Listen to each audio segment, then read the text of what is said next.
September 5, 1972, 4:30 a.m., Fürstenfeldbruck Air Base, West Germany. The night air hangs heavy with the scent of jet fuel and cordite, the kind of smell that clings to your skin long after the gunfire stops. David Berger, a 28-year-old weightlifter from Cleveland, Ohio, who had made Aliyah to Israel just 2 years earlier, huddles in the back of a German police helicopter. His wrists are bound with rough rope that bites into his flesh, his Olympic tracksuit soaked in sweat and the blood of his teammates. Around him, the other hostages, wrestlers, coaches, fencers, whisper prayers in Hebrew, their faces gaunt under the flickering red lights of the tarmac. Black September commandos, faces masked in black ski hoods, bark orders in Arabic, their Kalashnikovs never wavering. David thinks of his wife back in Tel Aviv, the apartment they shared overlooking the sea, the way she laughed when he lifted her like a barbell during their wedding dance. He had come to Munich to lift weights for Israel, to show the world that Jews could be strong again, after the horrors of the Holocaust. Now, in this metal bird-turned cage, he realizes the dream has twisted into nightmare. The Germans promise a flight to Cairo, freedom in exchange for the athletes' lives, but David senses the lie in the air, thick as the fog rolling in from the Bavarian fields. Gunfire erupts suddenly, a staccato roar that shatters the fragile truce. Grenades detonate inside the helicopters, flames licking the fuselage like hungry demons. David feels the heat sear his skin, hears the screams of his friends, Mark Slavin, Josef Romano, cut short in the chaos. In those final moments, as bullets tear through metal and flesh, he whispers the Shema, Israel's ancient declaration of faith, before the world goes black. By dawn, 11 Israeli athletes and coaches lie dead, along with 5 terrorists and 1 German policeman. The Munich Massacre, as the world will call it, sends shockwaves across the globe. In living rooms from New York to Jerusalem, families stare at their televisions in horror, the Olympic rings forever stained with blood. Golda Meir, Israel's iron-willed prime minister, receives the news in her modest Tel Aviv office, her hands trembling as she sets down the phone. At 68, with a face etched by decades of struggle, the underground fight against the British Mandate, the birth pangs of the state in 1948, she has seen too much death. But this? An attack on innocence at the Games meant to symbolize peace? It strikes at the soul of a nation still healing from the Six-Day War's fragile victories. Meir paces the room, her chain-smoked cigarettes piling in the ashtray. "We cannot let this stand," she mutters to her advisors. The Black September organization, a splinter of Yasser Arafat's PLO, has claimed responsibility, their demands for prisoner releases unmet, their message clear. Israel will never be safe, not even on foreign soil. The world condemns the act. U.S. President Nixon offers condolences. The UN passes resolutions. But Meir knows words alone won't suffice. Israel's enemies smell weakness. They must taste retribution. In the days that follow, as funerals blanket Jerusalem in grief and rage boils in the streets, Meir authorizes Operation Wrath of God, a secret directive to Mossad, Israel's elite intelligence agency, born from the ashes of the Holocaust to ensure never again. Led by director Zvi Zamir, a stoic former Palmach fighter with eyes like sharpened steel, the operation targets the architects of Munich. Not just the gunmen, but the planners, the financiers, the shadows behind the masks. "Hunt them down," Meir commands in a closed-door meeting on September 12th. "Wherever they hide, Rome, Paris, Beirut, make them afraid to sleep." Mossad's Kedon units, the spearhead assassins trained in the Negev's brutal sun, mobilize. But this isn't a battlefield. It's a global chess game of shadows and lies. They need operatives who can vanish into enemy territory, blend with the Arab world, gather intel that satellites and wiretaps can't touch. Enter the women of Mossad, fierce, overlooked weapons in a man's war. Among them, Sylvia Rafael stands out, a 35-year-old operative whose life has been a masterclass in deception. Born on April 1, 1937 in Cape Town, South Africa, to a Jewish father who fled Lithuania's pogroms, and a Christian mother, Sylvia grew up in the sun-drenched suburbs of Johannesburg. Her father, Ferdinand Rafael, a successful businessman, instilled in her a fierce Zionism, tales of biblical heroes whispered over Shabbat dinners.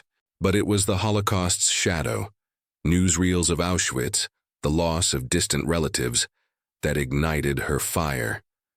At 22, in 1959, she made Aliyah alone, leaving behind a comfortable life for the dusty kibbutz fields of Israel. She learned Hebrew in the orchards, picked oranges under the relentless sun, her hands calloused but her spirit unbroken. By 1963, Mossad recruiters spotted her at a Tel Aviv cafe. Tall, striking, with piercing blue eyes and a multilingual tongue honed from travels in Europe. She spoke English, Afrikaans, French, German, and was learning Arabic. "You could be anyone," her handler told her during the first clandestine meeting in a Jaffa safe house. Sylvia didn't hesitate. She underwent grueling training at the Midrasha Academy, hand-to-hand combat in the Judean hills, forgery lessons in dimly lit rooms, psychological drills to withstand torture. She learned to kill with a garrote wire disguised as a necklace, to tail suspects through crowded souks without a glance backward. Her first missions were honeypots in Paris, seducing Arab diplomats for secrets over champagne at the Ritz. But Sylvia craved deeper immersion. By 1965, she was in Damascus under the alias Patricia Roxenberg, a Canadian photojournalist with a Leica camera and a fabricated backstory of anti-colonial sympathies. She rented a modest apartment in the Christian Quarter, attended leftist rallies, befriended PLO sympathizers over mint tea and smoky cafes. Her reports trickled back to Tel Aviv via dead drops in ancient ruins, names, safe houses, weapon caches. But Munich changed everything. On September 17, 1972, as Israel buried its dead, Sylvia received her new orders in a coded telegram disguised as a gallery invitation. "Report to base, Priority 1. She burned her cover documents in the sink, watching the flames consume Patricia Roxenberg. Back in Israel, Zamir briefed her personally in a windowless room beneath Mossad headquarters. "We need you inside their cells," he said, spreading maps of Europe and the Middle East across the table. "Black September is planning more. Infiltrate, identify, eliminate." Sylvia nodded, her blue eyes steady. She knew the risks. Capture meant torture, rape, a shallow grave in the desert. But the faces of the Munich victims haunted her dreams. Young men like her brothers, cut down in their prime. "I'll become one of them," she promised. Mossad crafted her new legend. A South African exile, anti-apartheid activist with Palestinian sympathies, fluent in the rhetoric of revolution. She would start in Beirut, the PLO's de facto capital, posing as a freelance journalist eager to document the struggle. On October 2, 1972, Sylvia boarded a flight from Tel Aviv to Rome, then onward to Lebanon. As the plane descended over the Mediterranean, the glittering lights of Beirut below, a city of casinos and cabarets masking a powder keg of militias, she felt the weight of her false passport in her hand. Nadia Al-Mansour, age 32, born in Durban to a mixed Arab-South African family. The ink was still fresh on the forged stamps. In her suitcase, a hidden compartment with cyanide capsules, a microfilm camera, and a radio transmitter disguised as a hairdryer. Touching down at Beirut International Airport, she stepped into the humid night, the call to prayer echoing from minarets. A taxi whisked her to the bustling Hamra district, where Fedayeen fighters mingled with tourists in sidewalk cafes. She checked into a modest hotel under the watchful eyes of PLO informants. That first night, alone in her room, Sylvia stared at her reflection in the mirror, practicing her accent until it flowed like native Levantine Arabic. The emotional stakes were visceral. One slip, one suspicious glance, and she would join the ghosts of Munich. But deeper than fear was resolve. Israel, a nation of survivors, demanded justice, and Sylvia, the girl from the veldt who became a shadow warrior, was ready to deliver it. Little did she know, her path would lead to the heart of Black September's command, a fateful mistake in a Norwegian fjord, and a legacy etched in the annals of espionage. October 3, 1972. Beirut International Airport, Lebanon. The heat hits Sylvia like a wall as she steps off the Alitalia flight from Rome, the Mediterranean sun already fierce even at midday. She pauses on the tarmac stairs, letting the humid air soak into her linen blouse, adjusting the strap of her canvas camera bag slung over one shoulder. To the customs officers eyeing the tall, fair-skinned woman with the South African passport, she is Nadia Al-Mansour, freelance photographer, here to document the Palestinian cause for European magazines sympathetic to the revolution. Her accent, honed in Tel Aviv safe houses with tapes of Beirut radio broadcasts, carries just enough Afrikaans inflection to sell the mixed heritage. Inside the terminal, chaos reigns. Fedayeen in olive fatigues mingle with Lebanese soldiers, posters of Yasser Arafat plastered on every wall, the air thick with cigarette smoke and shouted Arabic. Sylvia keeps her gaze soft, non-threatening, the way Mossad trained her. Never stare too long, never avert too quickly. A PLO liaison named Khalil, arranged through a leftist contact in Paris, waits beyond customs with a hand-painted sign reading, "Miss Mansour, welcome to Free Lebanon." He is young, earnest, with a keffiyeh draped fashionably around his neck. "Sister Nadia," he beams, kissing her cheeks 3 times. "The struggle welcomes you." The drive into Beirut is a blur of contrasts. Bullet-scarred buildings from the 1958 crisis alongside glittering new hotels, Mercedes weaving past donkey carts, the sea sparkling to the west while militia checkpoints loom every few blocks. Khalil chatters about the camps, the injustice of Israel's occupation, the heroism of Black September. Sylvia nods, murmurs agreement, her journalist's notebook open on her lap. Inside, her pulse is steady, but her mind catalogues everything. The license plates of escort vehicles, the positions of rooftop snipers, the nervous twitch in Khalil's left eye when he mentions Fatah's internal rivalries. They deposit her at the Hotel Cavalier in Hamra, a once elegant establishment now favored by foreign correspondents and PLO officials. Her room on the 4th floor overlooks the bustling street, perfect for surveillance. That first afternoon, she unpacks methodically. Nikon camera with telephoto lens, rolls of Kodak film, a hidden compartment in the false bottom containing her cipher pads, one-time encryption sheets, and a Beretta 70 pistol broken down into cosmetic cases. She assembles the gun in under 30 seconds, checks the suppressor, then disassembles it again. The weight feels reassuring, but she knows firepower is her last resort. Her real weapon is the legend. By evening, Khalil returns to escort her to a welcome dinner at a seaside restaurant in Rausch. The guest list is a who's who of Beirut's Palestinian elite. Writers from Al-Hadaf magazine, Fatah intelligence officers nursing Iraq, even a mid-level Black September operative named Hassan, who boasts openly about operations in Europe. Sylvia plays her role flawlessly, wide-eyed admiration for their courage, pointed questions about the refugee camps that flatter their sense of importance. "I've seen apartheid's cruelty in South Africa," she says, voice trembling just enough. "Your fight inspires me." Hassan, drunk on victory and liquor, leans in close. "We struck at the heart of Zionism in Munich. The world will never forget."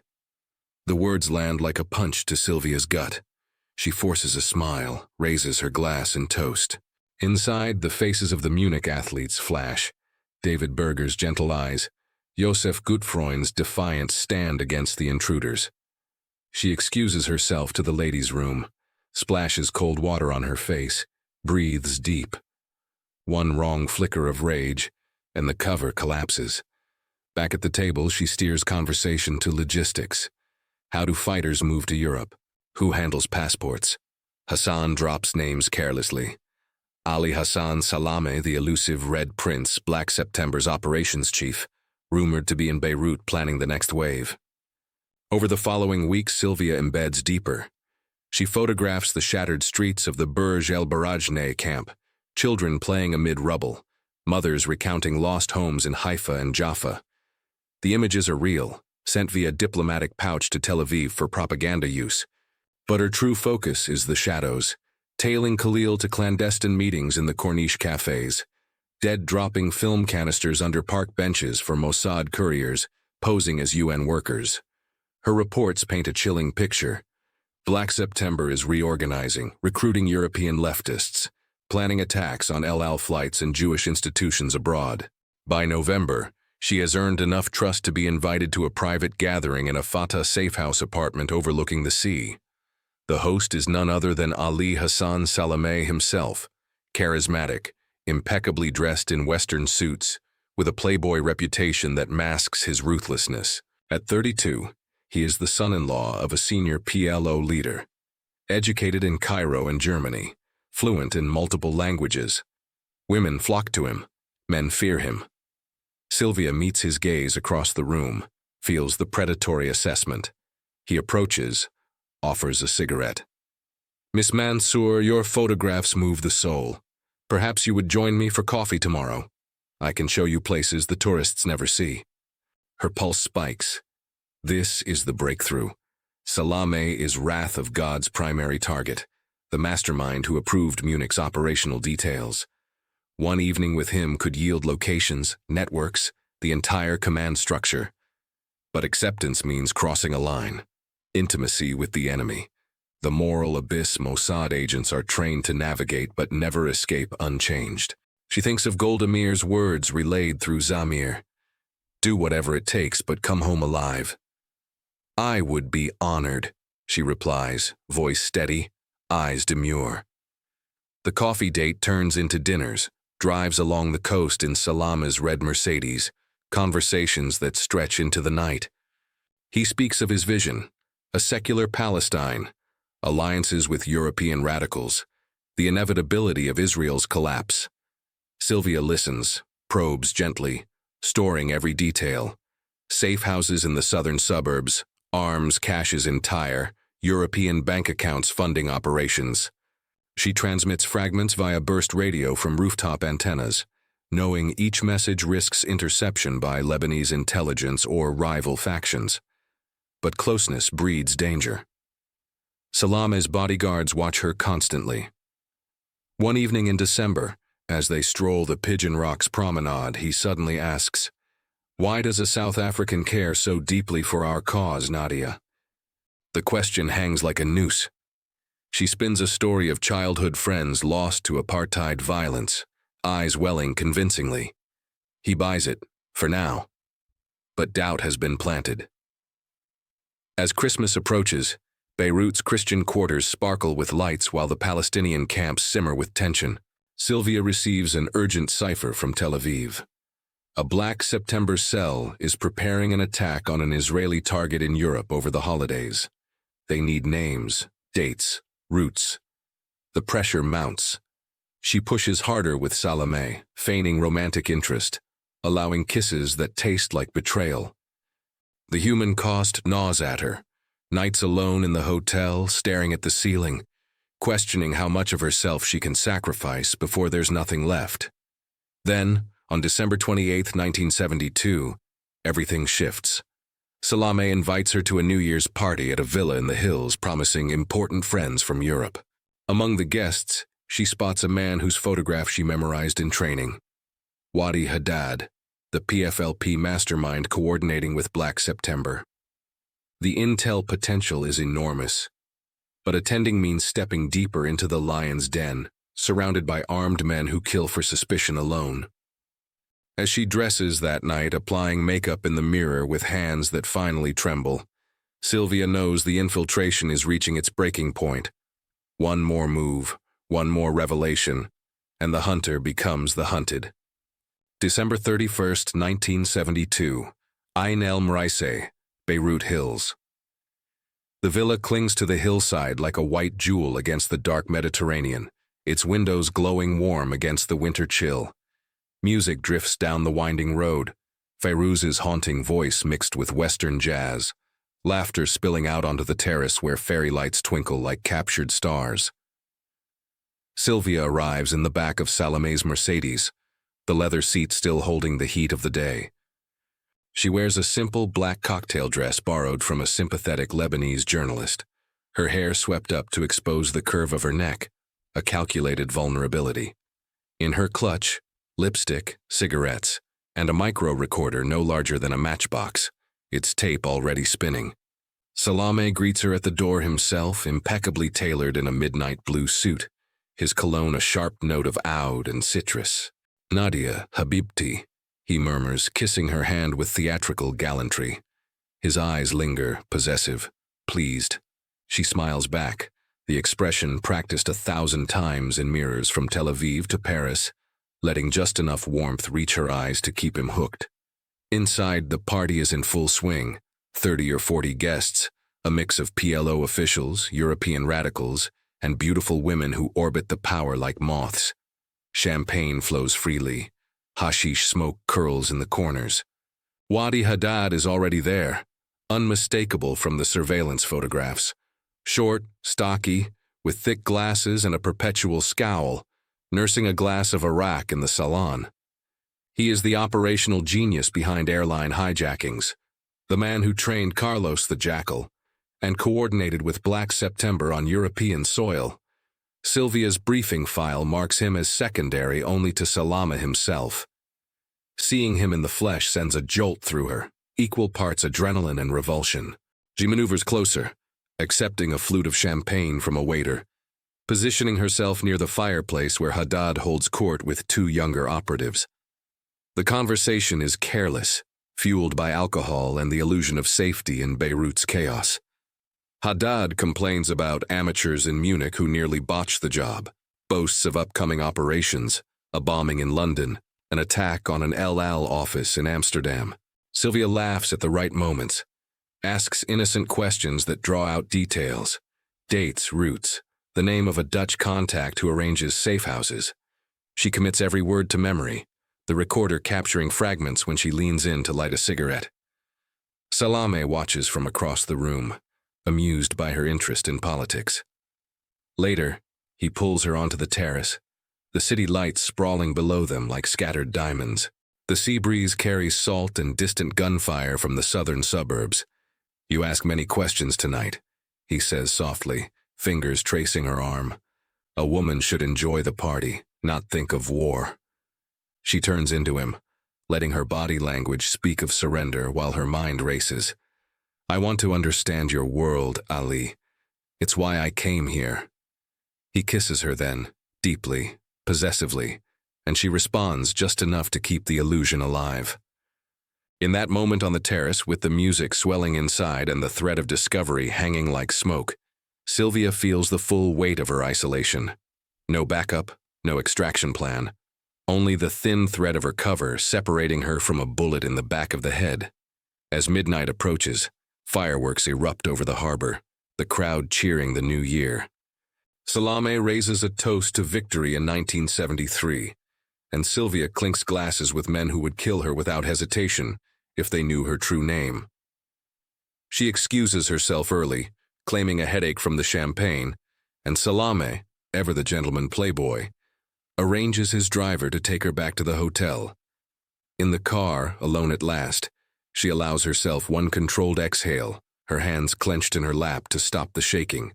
Back in her room, she locks the door, draws the curtains, and begins the transmission. Working by the dim red light of a safe light bulb, she develops the microfilm from her clutch camera. Shots of Haddad's associates, license plates in the villa driveway, then encodes the night's intelligence into a burst message. The radio, hidden in a hollowed-out hairdryer, crackles to life at 0317. She sends in Morse-inflected bursts, names, dates, the Amsterdam plot. Confirmation pings back from a listening post in Cyprus. Received. Priority extraction window opening. But the success is bittersweet. The closer she gets, the more she sees the human faces behind the targets. Salame's genuine charm, the idealism in younger fighters' eyes, the shared trauma of displacement that fuels their rage. Doubt creeps in during the quiet hours.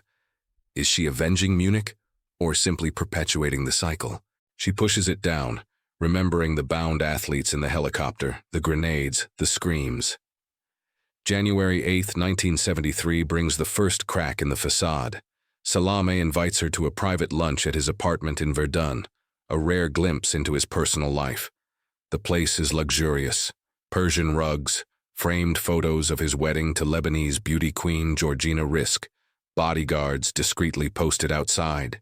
Over mansaf and cardamom coffee, he grows introspective, speaking of his father's assassination by Israelis in 1948, the refugee camp childhood that forged him. "We are not monsters, Nadia," he says, taking her hand. "We fight because we have no choice." For a moment, Sylvia almost believes she sees genuine pain in his eyes. Then he mentions a suspicious South African journalist, recently deported from Jordan, someone whose description matches an old cover of hers too closely. The warning bell rings in her mind. That night, she photographs documents left carelessly on his desk while he showers, travel itineraries to Rome, coded cables referencing Operation Spring of Youth. She transmits immediately, urging Tel Aviv to accelerate the hits. The response is terse. "Hold position, more intel needed on Salome's European network." By late January, the strain is visible. Sylvia has lost weight. Sleep comes in fragments haunted by faces. Munich victims on one side, Salome's vulnerable moments on the other. Lebanese intelligence begins routine checks on foreign journalists. A colleague from Paris warns her of increased surveillance. Mossad sends a coded extraction signal. Prepare to leave within 14 days. But on February 2nd, everything changes. Salome proposes a weekend in Cyprus. Just us, no politics. Acceptance would yield unprecedented access to his off-island contacts. Refusal risks blowing the cover entirely. Sylvia stares at the telegram for hours, the weight of the decision crushing. Cyprus is neutral ground, but also a trap. Fewer escape routes, constant bodyguard presence. She wires back a single word. Yes. As she packs for the trip, choosing clothes that conceal a cyanide capsule sewn into her bra strap, Sylvia knows she is walking a razor's edge. One more play, one final gamble to deliver the intelligence that could end Wrath of God's most elusive target. But the cost, the erosion of her soul, the intimacy with a man responsible for so much Jewish blood, threatens to break her before the mission ever concludes. February 9th, 1973, Larnaca, Cyprus.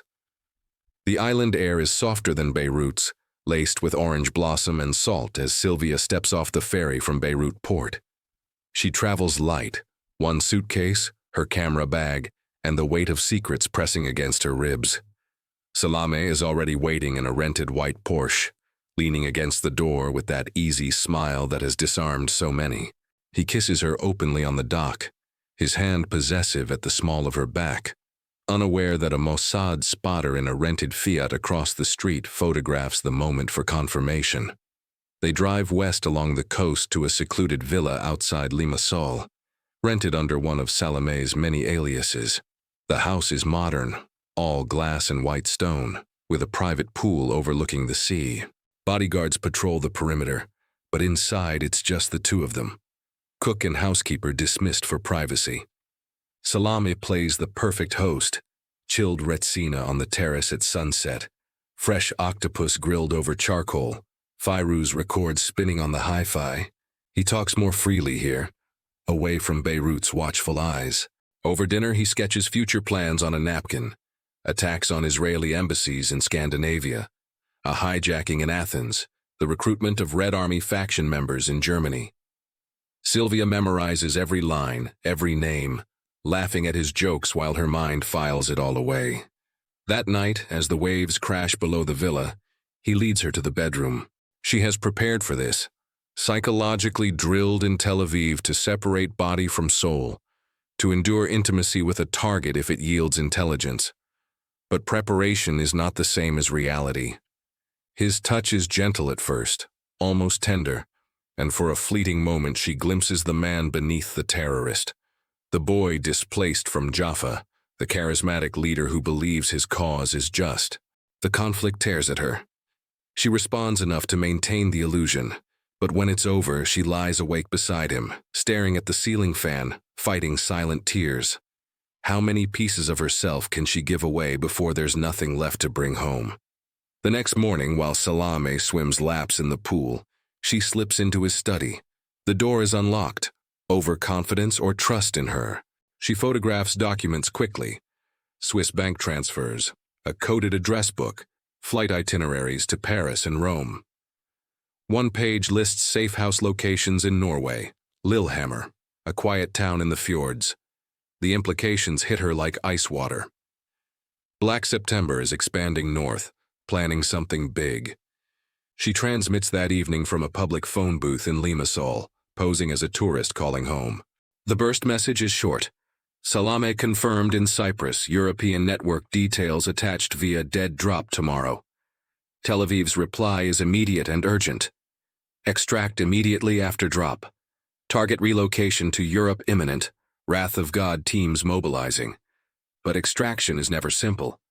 Salame extends the weekend, insisting on a drive to the Troodos Mountains, a picnic among the pines. She agrees, buying time for the dead drop.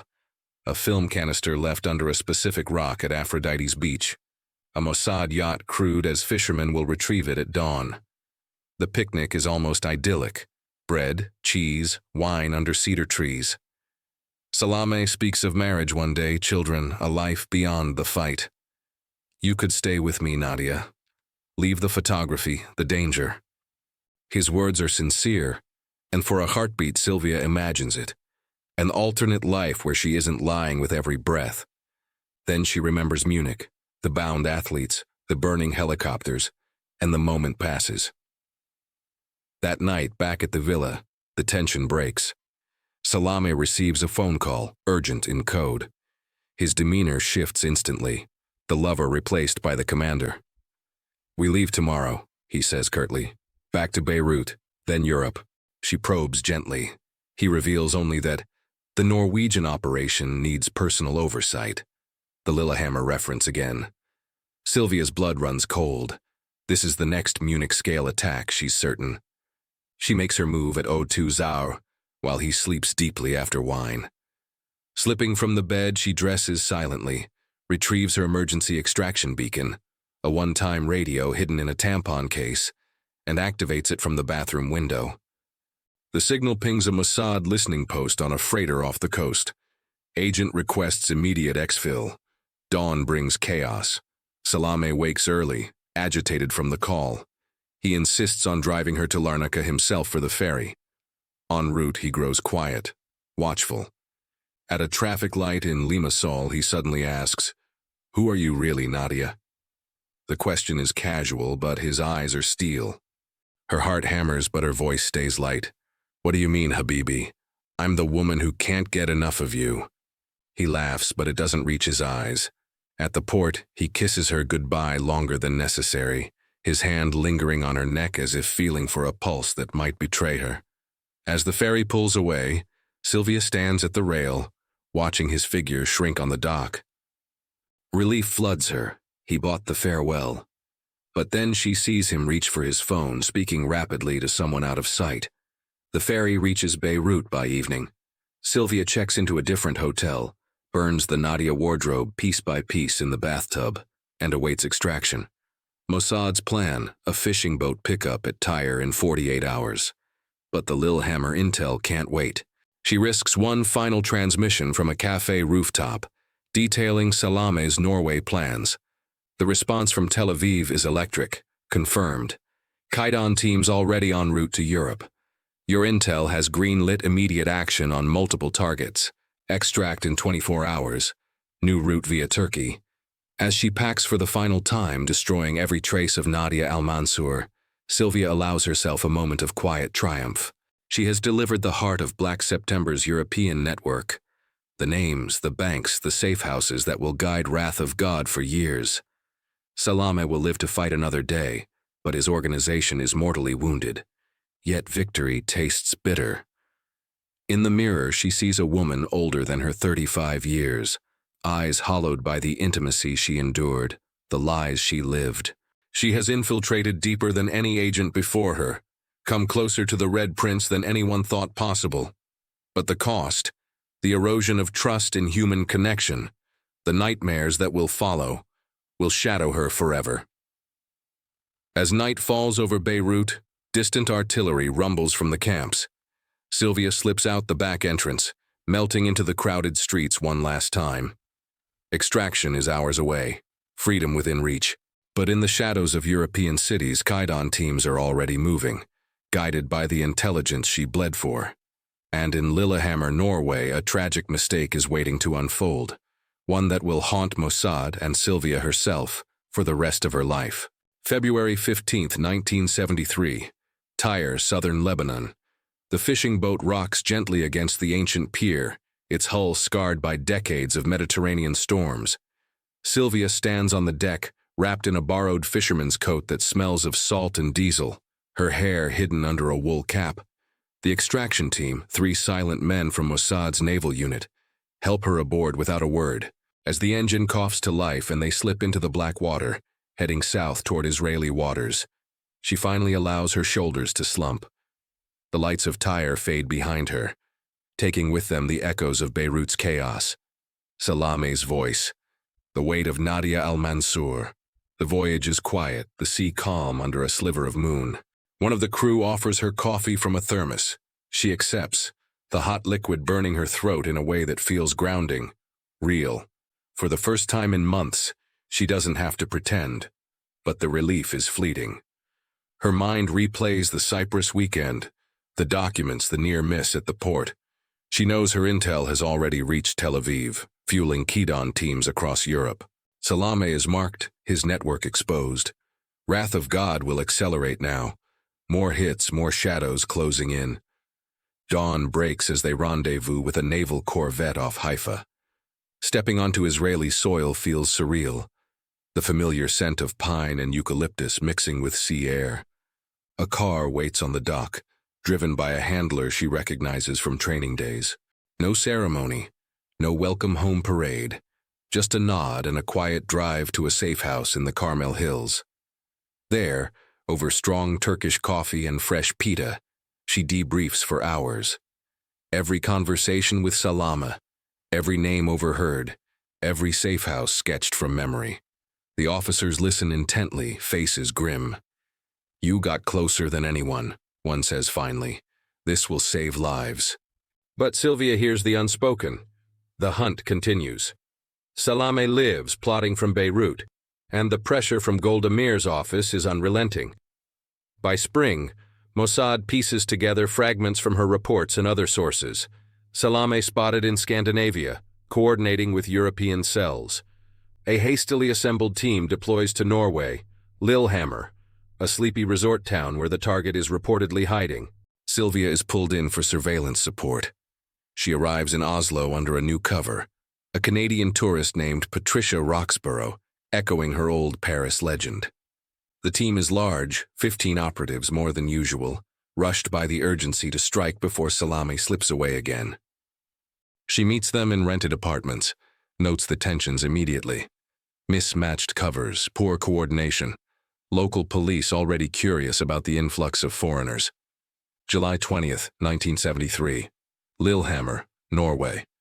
The summer air is crisp, the streets quiet with vacationers and locals enjoying the long Nordic days. Sylvia tails the suspect from a distance, a dark-haired man with a pregnant wife, casual in his movements, working odd jobs. Something feels off from the start.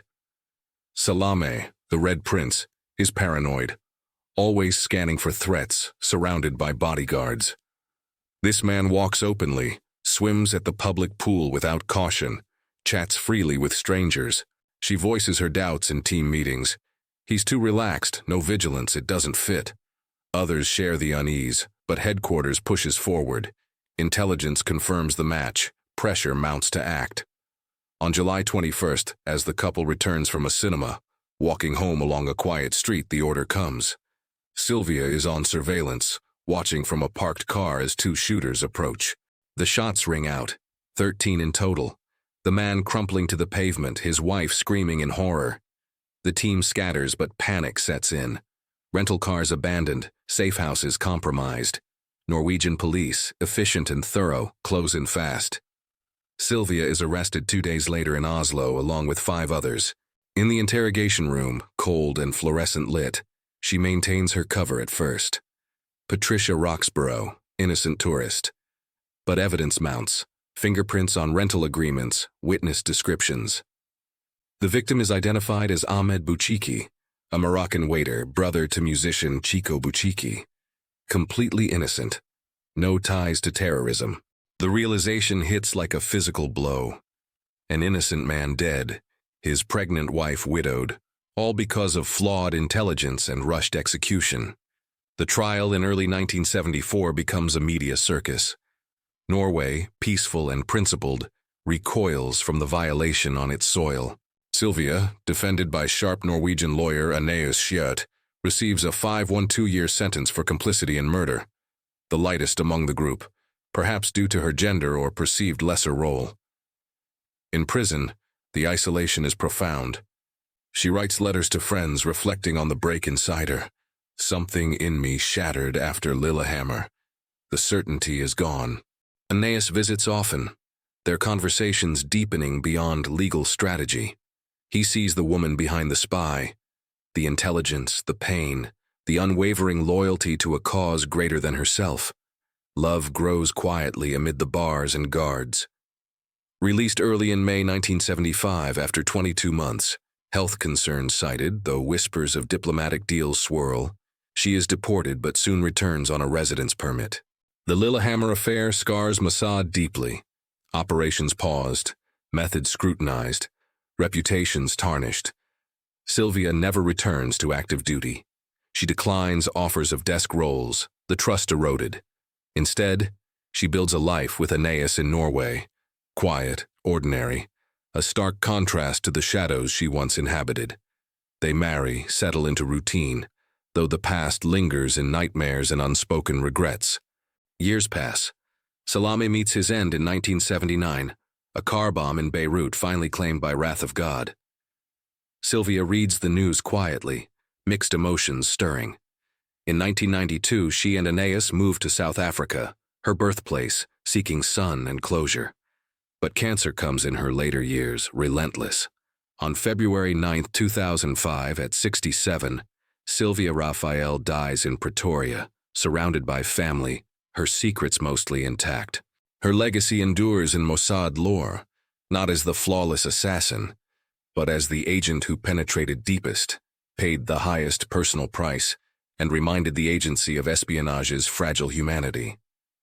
The girl from Graf René who became a ghost for Israel rests now, her story a whisper of courage, sacrifice, and the unforgiving cost of vengeance.